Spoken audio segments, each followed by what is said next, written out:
por ejemplo, de la legislación promovida por intereses individuales, por el lobby y por la captura de los reguladores. Esto está vinculado especialmente por la distribución de los que están en los niveles más altos de ingresos. O sea, entre los más ricos de todos, hay unos ricos que tienen una capacidad de hacer lobby a su conveniencia, de buscar legislación y acciones estatales con intereses individuales y que capturan de alguna manera o han capturado en el pasado algunos de sus reguladores. Estos dos tipos de desigualdad no son consecuencia del progreso, como sí lo es la otra. Por el contrario, son consecuencias de la ausencia de capacidad estatal. Es un elemento central en el trabajo del profesor Deaton, la capacidad estatal. Permanentemente dice, bueno, no solamente es una cosa de ingresos, en algunos casos se necesita plata, pero si se les da plata, no sirve para nada, porque la plata termina siendo botada. Pues ahí es un punto sobre la capacidad estatal. Entonces son consecuencias de la capacidad de la ausencia de la capacidad estatal y al mismo tiempo son un enorme obstáculo para el progreso. ¿Qué puede hacerse? Aquí sí me meto en temas de los cuales yo no conozco. Y estaba a mi lado el doctor Fernando Cepeda, que ese sí es un experto para eso.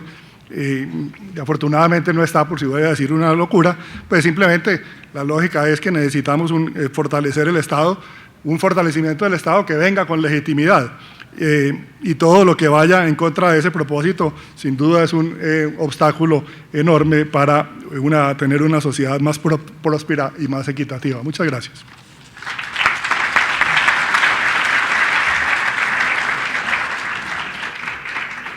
Bien. Y si quiere, entonces sigamos. Agustín, si quieres tú, por favor, gracias.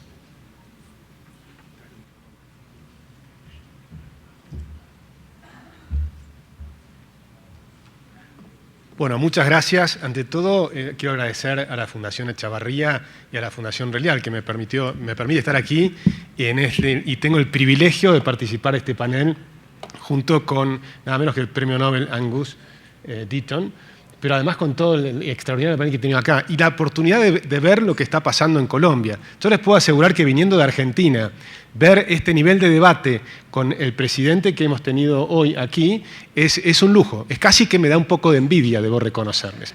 Así que, si me han invitado desde la Argentina, supongo yo que no es para que les diga qué es lo que se debe hacer, sino más bien para que les diga qué es lo que no se debe hacer. Así es que, básicamente, a eso me voy a referir. Pero les voy a recordar algo de historia, para no sentirme tan mal. Nosotros hemos tenido un gran escape en la Argentina. Y hemos tenido realmente la parte del gran escape positiva y también la negativa. Y los voy a mostrar en este gráfico, que no es mío, sino que es de Hans Rosling, un profesor sueco, que ha logrado meter 200.000 datos en un solo gráfico interactivo. Y señalé ahí a la Argentina, en 1800. Por suerte, Angus Deaton ya ha mostrado un gráfico muy parecido, así que es fácil de explicar. Es el ingreso per cápita el que está en un eje y el otro es la expectativa de vida al nacer. Argentina estaba ahí en el montón. Si me pones play, por favor. Y ahí vamos a ir viendo cómo se mueven los países. Por supuesto, los países europeos son los que logran empezar a salir, Inglaterra, Holanda, los países donde se habían empezado las ideas del rule of law. Y la pregunta es, ¿por qué Argentina tuvo ese extraordinario crecimiento inicialmente y lo vamos a tener en 1910? Es decir, que Argentina empezó en 1810 nuestra revolución, pero en 1853 tuvimos una constitución liberal, hecha por Juan Bautista Alberdi, que básicamente fue la adaptación de la última constitución que tenía el mundo, que había sido la de California. California fue invadida en 1848, en 1849 se dicta la Constitución de California y en 1853 Argentina adapta esa Constitución. Es decir, Argentina es la demostración que cambiando los sistemas, cuando hay un gran debate si los problemas son culturales o si son de sistemas. La realidad es que Argentina, cambiando el sistema, logró un éxito extraordinario. Cuando ven allí, nosotros salimos de tener 33 años de expectativa de vida a 44 años en 1920. Y luego habíamos crecido bastante bien también en términos de PBI per cápita. Y aquí hay otro tema muy importante para recalcar. Primero, y son todos temas que recalca el profesor Angus Deaton, el rule of law, es decir, el imperio de la ley. El imperio de la ley para respetar los valores fundamentales, la vida, la libertad y la propiedad privada. De eso se trataba. Pero además Argentina hizo un segundo tema muy importante y fue un esfuerzo enorme en educación. Tuvimos varios presidentes que pusieron un énfasis enorme en la educación, el presidente Sarmiento, el presidente Avellaneda, muy tempranamente, en 1864. Y a partir de allí Argentina llegó a sacar del analfabetismo, antes que Francia y antes que España, a la mayor parte de la población. Con lo cual ese fue el segundo paso muy importante. El tercer paso fue la salud pública, que vino más tarde. Y si ven el gráfico, más allá de que al principio las estadísticas en Argentina, imagínense que no eran demasiado buenas, pero de todas maneras se ve que hay también una mejora en la expectativa de vida al nacer. Todo esto funcionó muy bien. Si hacemos play, podemos ver que continuó hasta 1830 y nos detenemos allí. Y cuando miramos los resultados, es interesante ver que también empezaban a mejorar algunas cuestiones sociales. Argentina fue un lujo en términos de movilidad social. Me parece que la palabra que me faltó escuchar en este debate es movilidad social. A mí me interesa mucho más que las distancias entre los ricos y los pobres, la posibilidad de cambiar de nivel de ingreso. El profesor Steve Horwitz en Estados Unidos muestra cómo el 97% de los pobres en Estados Unidos en apenas 15 años salen del quintil inferior y pasan a niveles superiores. Incluso hay un 7% que logra pasar en esos mismos 15 años del nivel inferior al nivel más alto de todos, al quintil superior. Esa movilidad social en Argentina existía. Sin embargo, en aquel momento hicimos un golpe de Estado y ahí se acabó el rule of law. Y a partir de ahí tuvimos varios episodios hasta 1900. Haced play, por favor. Y vayan percibiendo cómo nos empiezan a pasar muchos países. Y si bien Argentina sigue progresando, en términos relativos vamos teniendo cada vez una mayor decadencia. ¿Qué pasó? En 1943 hay otro golpe de Estado y finalmente ingresa Perón, el general Perón, con sus ideas que fueron nada menos que la tercera vía. De forma tal que hay que tener mucho cuidado cómo se hace esa tercera vía. Porque la tercera vía, el problema está, no estoy hablando en contra de lo que ha dicho el presidente, simplemente digo que el diablo está en los detalles, en qué es lo que tenemos que hacer, qué cosas son buenas y cuáles no.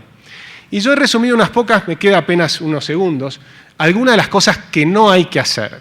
Una de las cosas que nosotros hicimos fue poner el proteccionismo, olvidarnos del mercado libre. En Argentina ganó la idea de proteger la economía, que eso significa proteger a algunos empresarios que se benefician del proteccionismo, a costa de los consumidores, a costa de todo el resto de la economía. Eso me parece que es el primer punto que no hay que hacer. El segundo punto muy importante es la macroeconomía. Es necesario tener estabilidad económica, que por suerte Colombia lo tiene. Por ejemplo, en Argentina, desde que llegó Perón, el promedio anual de inflación es 70%, el promedio. Con lo cual hemos destruido la moneda. La moneda sana es una base fundamental para no tener estas caídas. Cada vez que hay una crisis, ahí aumenta la pobreza. En Argentina nosotros tenemos lo que llamamos la X de la pobreza. Mientras el profesor Angus Deaton muestra la caída de la pobreza en el mundo, nosotros podemos mostrar el aumento de la pobreza en Argentina. Y luego hemos hecho una cantidad de programas sociales. La justicia social era la base del programa de Perón, pero ha sido la base del programa de todos los gobiernos desde ese momento hasta aquí. Y estos programas pueden ser exitosos o no. En mi modesta opinión, la primera parte de la Argentina muestra los programas sobre educación, sobre salud, son extremadamente importantes. En cambio, los programas que ahora están muy de moda en Brasil, en Venezuela, en Argentina, en todos los países populistas, de transferencias de dinero, de directas a la población, la bolsa de comida, etc., esos programas, por lo menos en Argentina, han llevado al clientelismo político. Y el clientelismo es la base para mantener la pobreza para siempre. Y además, luego complica toda la política, porque entonces lo que tenemos que lograr es tener mayor cantidad de gente. ¿Cuánto? En Argentina hoy somos 43 millones de personas, y con esto termino. 20 millones de personas reciben un cheque del Estado, y solo 8 millones de personas trabajan en el sector privado formal, y 6 millones de personas trabaja en el sector informal. Con lo cual, hace 15 años atrás éramos 7 millones contra 7 millones. El privado formal contra el sector que recibía cheques del Estado. Hoy son 20 millones contra 8 millones. Eso es absolutamente imposible de sostener. Con lo cual, se me acabó el tiempo, pero podemos seguir después en alguna intervención adicional. Muchas gracias.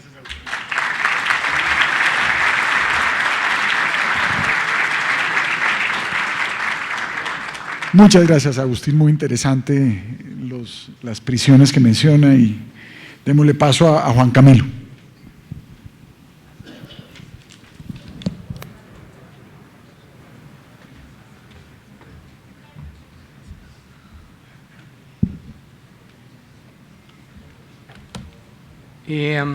Bueno, buenos días, tardes ya. Reanudo el agradecimiento a don Gabriel Echavarría y a Adriana por la invitación a esta oportunidad. Esta es una oportunidad de intercambiar algunas ideas, inspirados todos en la lectura del trabajo del profesor Deaton. No solamente la lectura del Gran Escape, que la mayoría de ustedes están familiarizados porque lo han oído lo suficiente, sino también a los que venimos de la academia, y es tener la posibilidad de leer de este grosor libros mucho más técnicos que no les voy a recomendar que lean por lo densos y difíciles. Pero la razón por la que lo traje, o las dos razones por las que lo traje, una es que, como dijo Samuel, pues usualmente no se encuentra uno a menos de 2 metros de un premio Nobel, y cuando uno tiene un libro del premio Nobel uno quiere que se lo firmen. Entonces,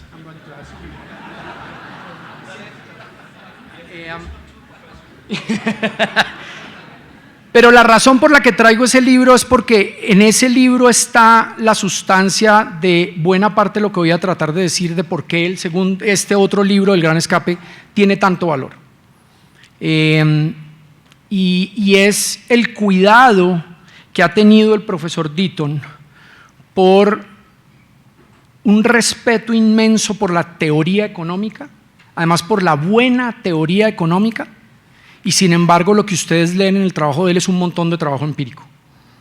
Y eso es importante, y él lo dijo hace unos años, que en los últimos 25 años, estoy citando una frase del profesor Deaton, en los últimos 25 años ha habido un distanciamiento enorme entre los que hacen economía aplicada y economía teórica. Y el profesor Deaton es una de las personas que más respeta la importancia de la buena teoría para poder analizar los datos, y por eso ese libro, porque ese libro tiene que ver con poner la teoría al servicio de la práctica. Y esa es buena parte del legado del profesor Deaton que quiero traer acá. Y dentro de eso incluir el hecho de que la importancia de las mediciones, de las buenas mediciones, de los buenos datos, va a ser fundamental para entender todas estas dinámicas tan complejas de lo que ustedes ya oyeron, y que me voy a saltar porque estaría repitiendo varios de lo que dijeron mis antecesores. Pero les doy 2 datos importantes.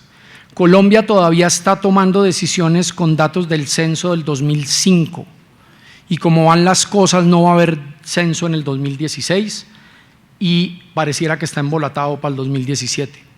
Y lo quiero dejar sobre la mesa porque es una preocupación fundamental, pero no solo de los académicos, de los que toman decisiones. Y esa es una parte importantísima para poder entender ese sistema del que habla el profesor Deaton, que erróneamente lo miramos desde la lente de esa ingeniería hidráulica del sistema. Y voy a retomar la metáfora de la ingeniería hidráulica en varios momentos porque creo que es fundamental. Y si ponemos a andar bien la teoría económica y ponemos a andar bien los datos, pero para eso necesitamos medir bien los datos, medir bien lo que está pasando en la realidad, creo que podemos progresar mucho, y por eso la importancia del trabajo del profesor Deaton.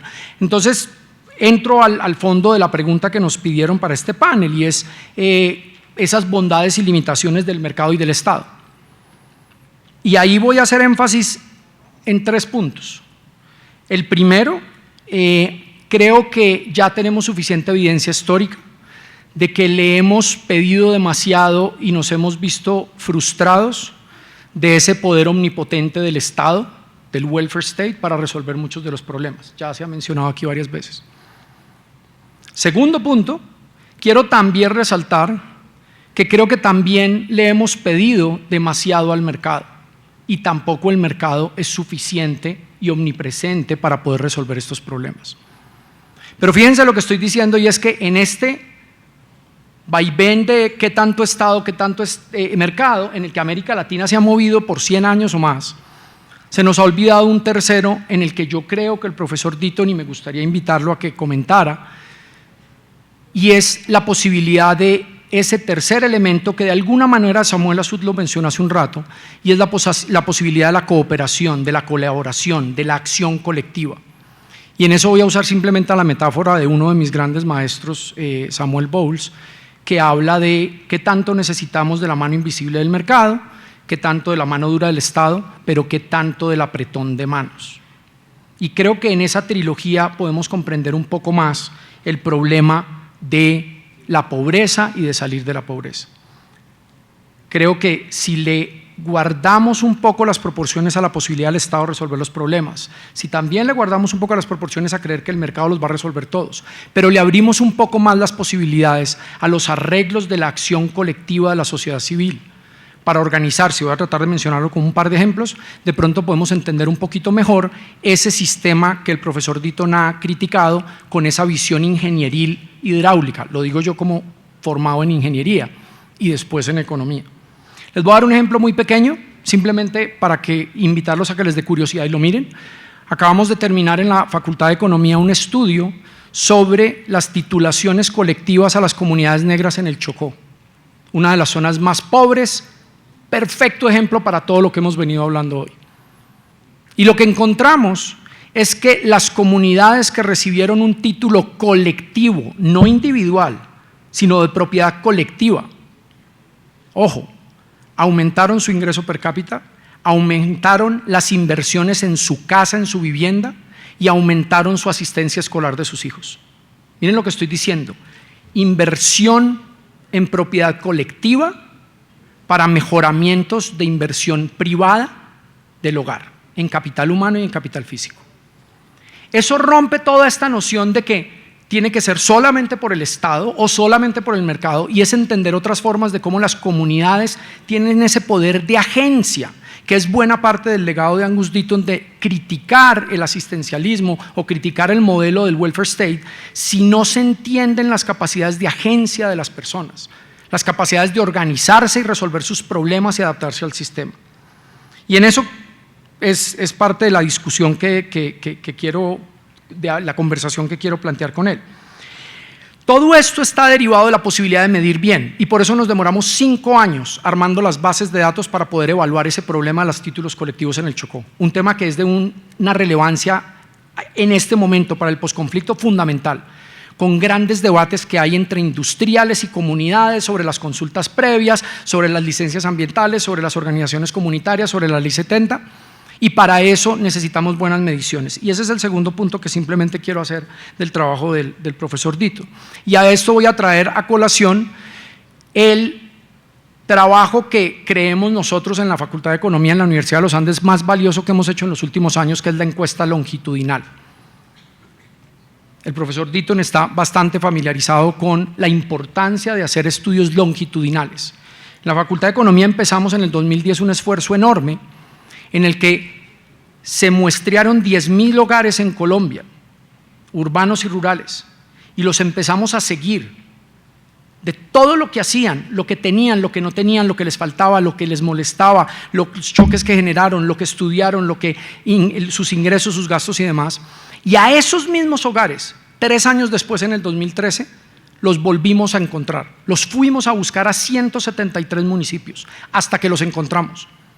Perdimos menos del 6%, alrededor del 6% de la muestra. 94% de los hogares los volvimos a encontrar. Y pudimos aprender por primera vez la diferencia entre fotos y video. Y es una diferencia fundamental para entender la pobreza.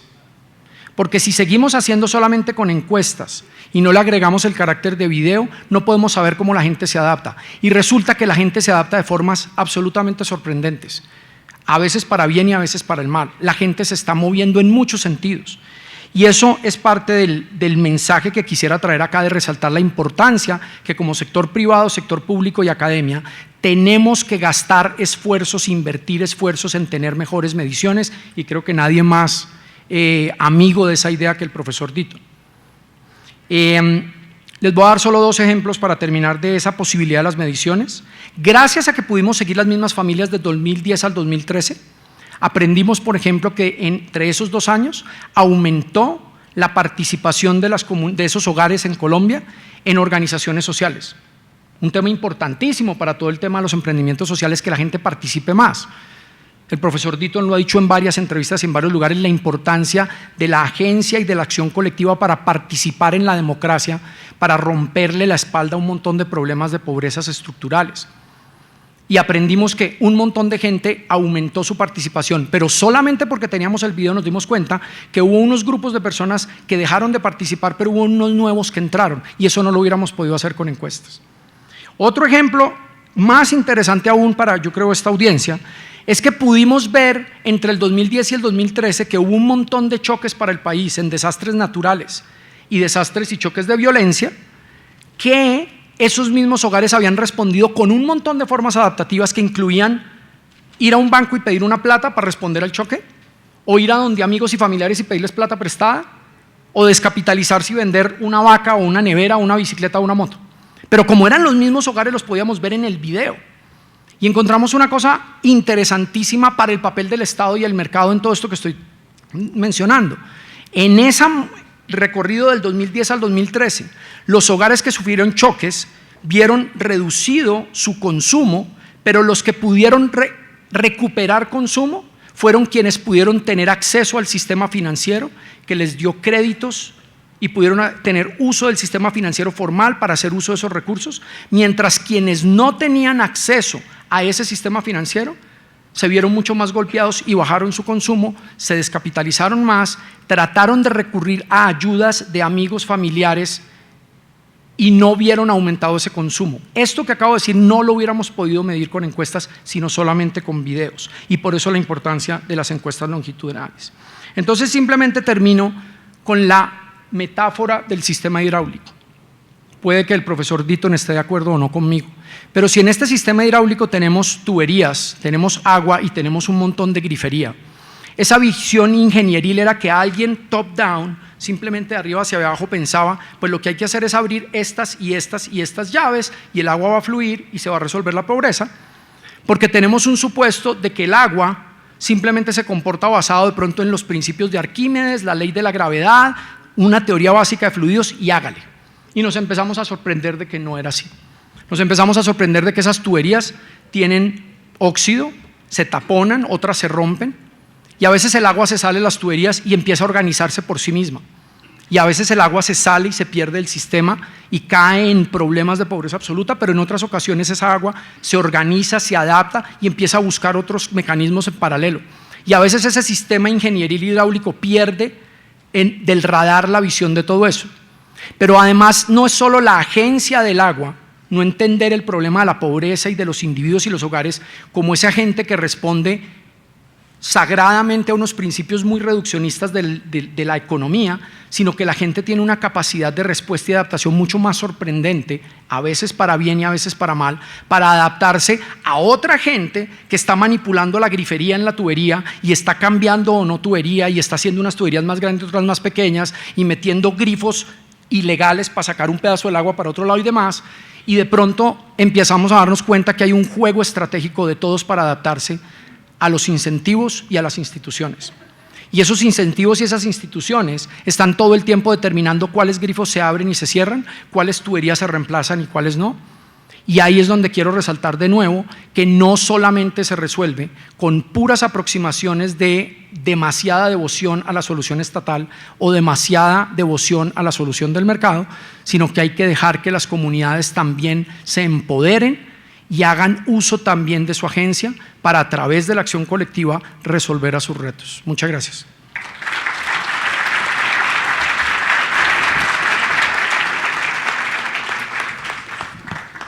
Bueno, la idea que tenemos es que el profesor Ditton obviamente cierre y que no sea el moderador, porque a mí me tiene aquí es para hablar poco con estos genios que están aquí, pero sí me permito hacer un par de comentarios sobre lo que acabamos de oír, en donde pues no solo es claro que la literatura que nos propone el profesor Ditton es muy importante para el momento que vive Colombia, sino que aquí todos resaltamos los temas que él mencionó en su libro en lo que tiene que ver con el contexto colombiano. Yo diría que Agustín, que nos habla de lo que es importantísimo para no regresar a la prisión y salir de ella, que es el rule of law, la educación y los sistemas de sanidad pública, y obviamente tener en cuenta con mucho cuidado cómo no caer en problemas de proteccionismo. J lo mencionó muy claramente cuando menciona cómo el conocimiento, lo que en el libro del profesor Ditton se llama knowledge, es fundamental para que esta prisión se consolide. Además, J menciona un tema que para nuestra sociedad es central y es obviamente un motivo claro de bloquear ese escape, y es el tema de la preeminencia de ingresos ilegales y de ausencia de capacidad estatal para atacarlo. Estos conceptos se unen como si hubieran concertado los panelistas en los comentarios de Sami y de Juan Camilo. Sami menciona un nuevo sistema que tiene un empoderamiento claro de no solamente las organizaciones sociales, sino de las localidades. Y eso empata perfectamente con los comentarios de Juan Camilo, que habla sobre no perder de vista el poder local, pero además de no perder de vista dos temas fundamentales del poder local: la posibilidad de que se entregue, si se entrega algo, en la crítica que hace el profesor Ditton de la entrega oficial, hacia conformaciones colectivas, porque además hay que tener en cuenta que en la colectividad estas localidades que se empoderan tienen formas adaptativas propias que en el trabajo de Juan Camilo han sido muy efectivas en términos de lograr el desarrollo. Entonces, con esos comentarios muy breves de lo que acaban de decir, que además hace claro énfasis en la importancia histórica de esto en Colombia, le doy la palabra al profesor Ditton para que nos haga unos comentarios de lo que escucho. Thank you very much. I don't need the Spanish translation. Thank you all very, very much indeed for listening to me, for reading the book, and for coming back with these terrific thoughts and extensions. My main reaction is I wish I'd thought of all those points when I was talking. And instead of just responding to them. Now, I don't want to try and respond to everything at all, but I do want to take up a couple of points that I wrote down and seemed to me very, very important. Sort of starting at the end, data. You know, I'm sort of a data guy at heart, and I didn't really talk much about data today, so thank you for bringing me back to my true self. I had the great privilege to work in South Africa on the 1994 Living Standards Survey that was done there. And that played an enormous part in the transition away from apartheid to the New World. And the ANC, the African National Congress, had sought help from donors and from the World Bank to help conduct the first truly national survey, so that all of the people who'd previously been excluded. Remember, in apartheid, a large component of the African population were declared to be non-citizens because they were citizens of the Bantustans and so on.